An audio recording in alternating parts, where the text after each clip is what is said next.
Fundamentación de la metafísica de las costumbres, por Immanuel Kant. Parte 14. Capítulo 3. Último paso de la metafísica de las costumbres a la crítica de la razón pura práctica. 3. Ahora bien, es imposible obviar tal contradicción si el sujeto que se imagina libre se piensa en el mismo sentido o en la misma relación que cuando, con respecto a una y la misma acción, se sabe sometido a una ley natural. De ahí que sea un problema ineludible para la filosofía especulativa mostrar por lo menos que el engaño con respecto a la contradicción reposa en el hecho mismo de no percatarse de que cuando consideramos libre al hombre lo estamos pensando de manera muy diferente y en el seno de una relación muy distinta que cuando lo consideramos un mero pedazo de la naturaleza sometido a sus leyes, y que ambos aspectos no solo pueden ser perfectamente compatibles, sino que deben pensarse como necesariamente unidos en el mismo sujeto, ya que, de lo contrario, no podría indicarse ningún fundamento de por qué endosar a la razón una idea que, si bien se une sin contradicción a otra idea suficientemente establecida, nos enreda, sin embargo, en un asunto por el cual la razón se ve reducida en su uso teórico a una enorme estrechez. Así que todo esto constituye un deber para la filosofía especulativa, con el objeto de dejar el campo libre a la razón práctica, por lo que, en consecuencia, no puede depender de una arbitraria decisión del filósofo, ni disolver la aparente contradicción, ni dejarla intacta. Pues en este último caso, la teoría quedaría, en este punto, como un bonum vacans, en cuya posesión podría instalarse el fatalista y expulsar de su ilegítima propiedad toda moralidad. Pese a todo, no puede decirse aún que aquí comience el límite de la filosofía práctica, pues la anulación de esa contradicción, que no es asunto suyo, solo debe hacerle exigir a la razón especulativa que ponga término al desconcierto en que ella misma viene a enredarse en cuestiones teóricas, para que así la razón práctica goce de paz y seguridad frente a ataques exteriores que podrían pretender disputarle el campo en que ella quiere edificar. Por la misma pretensión de libertad de la voluntad que tiene la razón humana común, se fundamenta en la conciencia y en la admisión de la suposición de que la razón es independiente de causas que la determinan solo de una manera subjetiva.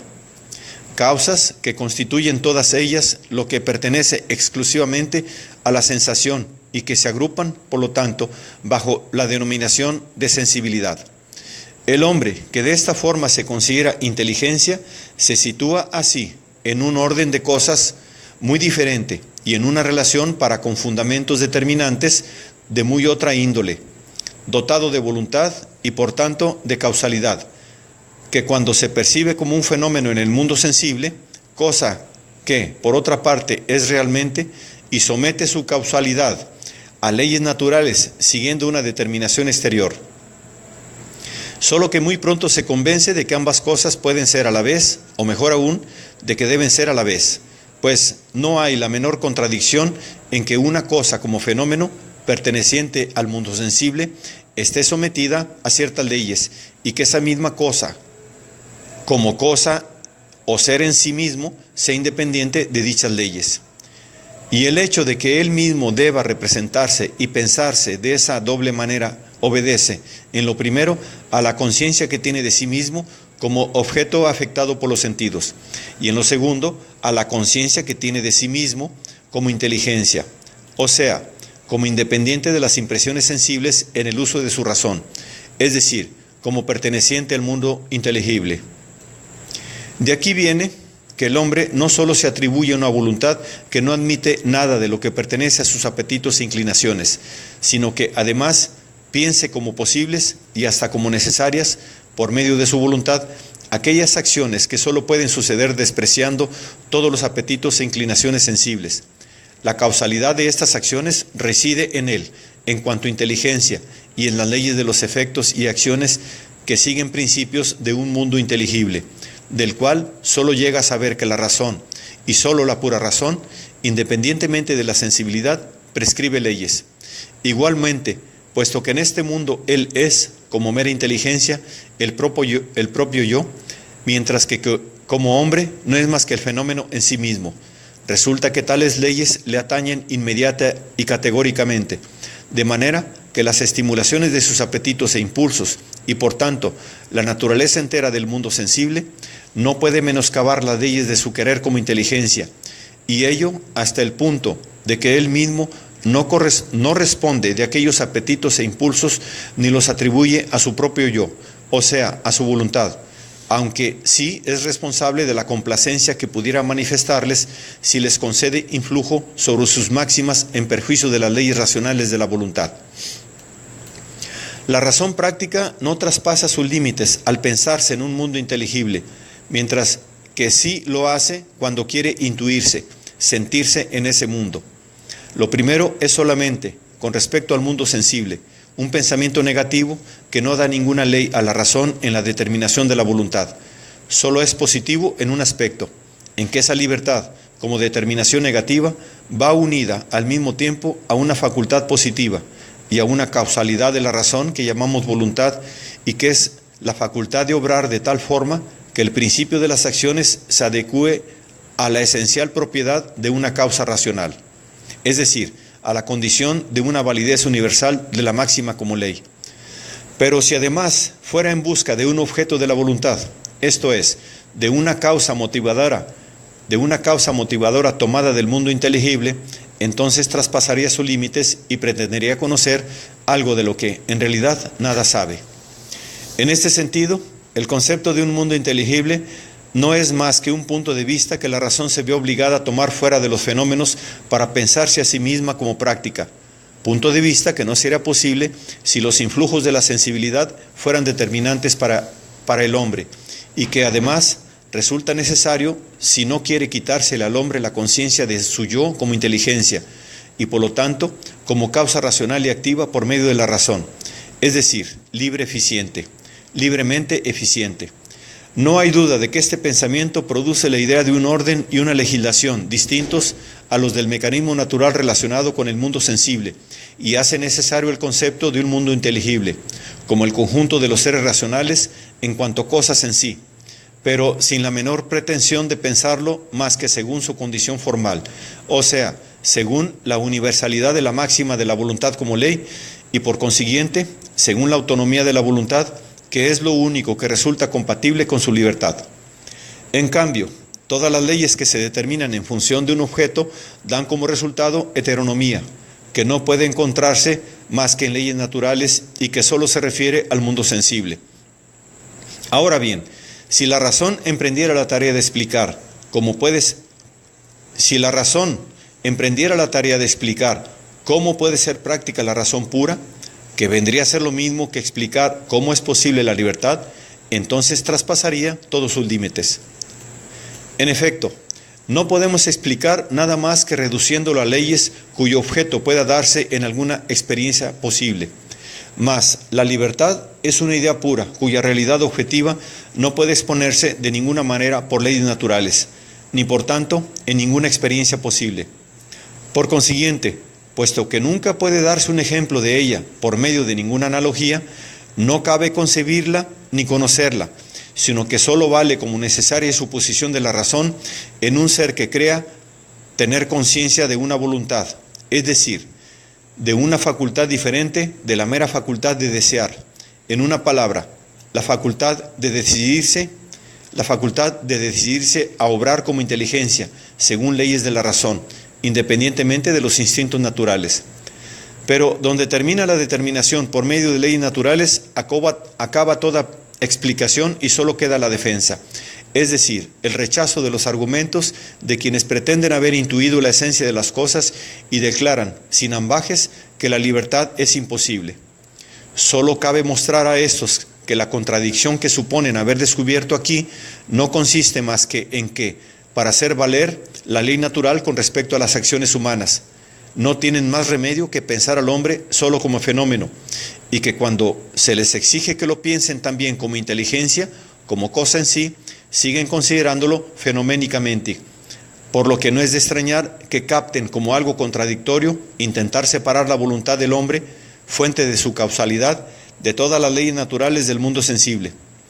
Pero esa contradicción desaparece si reflexionan y admiten, como sería justo, que detrás de los fenómenos deben de estar las cosas en sí, aunque ocultas, es decir, cosas cuyas leyes no tienen que ser necesariamente idénticas a las de los fenómenos bajo los que se encuentran. La imposibilidad subjetiva de explicar la libertad de la voluntad es idéntica a la de encontrar y hacer concebible un interés que el hombre pueda tomar en las leyes morales, lo que no evita que realmente tome un interés en ellas, interés cuyo fundamento en nosotros llamamos sentimiento moral, y que ha sido presentado falsamente por algunos como el criterio de nuestro juicio moral, cuando en realidad no es más que el efecto subjetivo que la ley ejerce sobre la voluntad, ley cuyos fundamentos objetivos solo los proporciona la razón.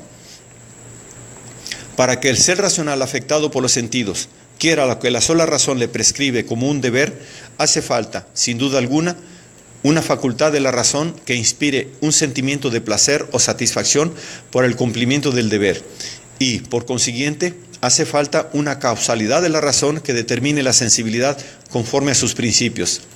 No obstante, resulta imposible conocer, o, lo que es igual, hacer concebible a priori como un mero pensamiento que no contiene en sí nada sensible, puede producir una sensación de placer o dolor, pues se trata de una especie particular de causalidad de la que, como de toda causalidad, nada podemos determinar a priori, sino que sobre ello nos vemos obligados a interrogar a la experiencia. Y puesto que ésta no nos presenta nunca una relación de causa a efecto, lo que no sea entre dos objetos de la experiencia y aquí la razón pura, por medio de puras ideas, que no pueden dar ningún objeto por la experiencia, debe ser la causa de un efecto que, sin embargo, si se halla en la experiencia, resulta completamente imposible para nosotros, los hombres, la explicación de cómo y por qué nos interesa la universalidad legisladora de la máxima, es decir, la moralidad. Sea como sea, sin embargo, una cosa sí es cierta, y es que no porque tal máxima nos interese, tiene validez para nosotros, pues eso sería heteronomía, y haría depender la razón pura de la sensibilidad, concretamente de un sentimiento situado en su base, por lo que nunca podría ser moralmente legisladora, sino que por el contrario nos interesa porque tiene validez para nosotros como hombres, puesto que ha nacido de nuestra voluntad como inteligencia, es decir, de nuestro propio yo. Ahora bien, lo que pertenece al mero fenómeno queda necesariamente subordinado por la razón a la constitución de la cosa en sí misma. Así pues, la pregunta de cómo es posible un imperativo categórico puede ser contestada, sin duda, en el sentido de indicar la única suposición bajo la cual tal imperativo resulta posible, o sea, la suposición de la libertad, así como en el sentido de poder llegar a conocer la ineludible necesidad de tal suposición, todo lo cual es suficiente para el uso práctico de la razón, esto es, para convencernos de la validez de tal imperativo, y con él de la ley moral. Ahora bien, como es posible esa misma suposición, es algo que ¿cómo es posible esa misma suposición? Es algo que ninguna razón humana puede llegar a conocer. Solo que si suponemos la libertad de la voluntad en una inteligencia, ello lleva implícita la consecuencia de la autonomía de ésta como la única condición formal bajo la cual puede ser determinada. Y suponer esa libertad de la voluntad no solo es perfectamente posible, como demuestra la filosofía especulativa, sin caer en contradicción con el principio de la necesidad natural en el enlace de los fenómenos en el mundo sensible, sino que también resulta necesario para un ser racional que tiene conciencia de su causalidad por medio de la razón, y, por ello, de una voluntad que se distingue de los apetitos. Establecer dicha libertad sin más, o sea, en la idea como condición de todas sus acciones voluntarias. Pero la razón humana es totalmente impotente para explicar cómo la razón pura, sin ningún género de estímulos ajenos, vengan de donde vengan, puede ser por sí misma práctica. Esto es, cómo el mero principio de la universal validez de todas sus máximas como leyes, pues esta sería la forma de una razón pura práctica y sin materia alguna de la voluntad, objeto, por la que pudiera tomarse algún interés de antemano, pueda dar por sí mismo un estímulo y producir un interés que se llamaría moral. Dicho de otra manera, cómo la razón pura puede ser práctica. Todo esfuerzo y trabajo que se emplee en buscar esta explicación son absolutamente vanos. Es lo mismo que si yo quisiera descubrir cómo es posible la libertad misma como causalidad de una voluntad, pues en este punto abandono el fundamento filosófico de la explicación y no tengo ningún otro fundamento. Podría, sin duda, dar vueltas fantásticas por el mundo inteligible que aún conservo, o sea, por el mundo de las inteligencias, pero aunque tengo una idea de él que no carece de un buen fundamento, carezco del más mínimo conocimiento de él y sé que jamás llegaré a tenerlo por mucho que se esfuerce mi facultad natural de la razón. En este sentido, ese mundo inteligible no significa más que lo que pertenece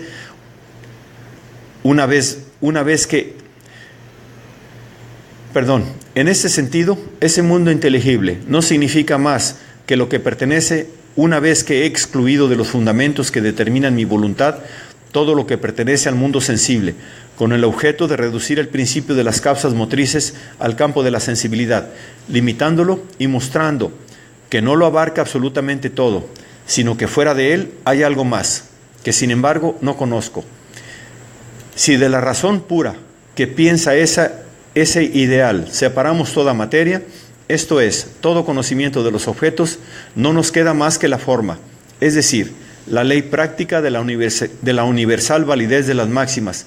y con ella la razón como posible causa eficiente en relación con un mundo inteligible puro, o lo que es igual, como causa determinante de la voluntad.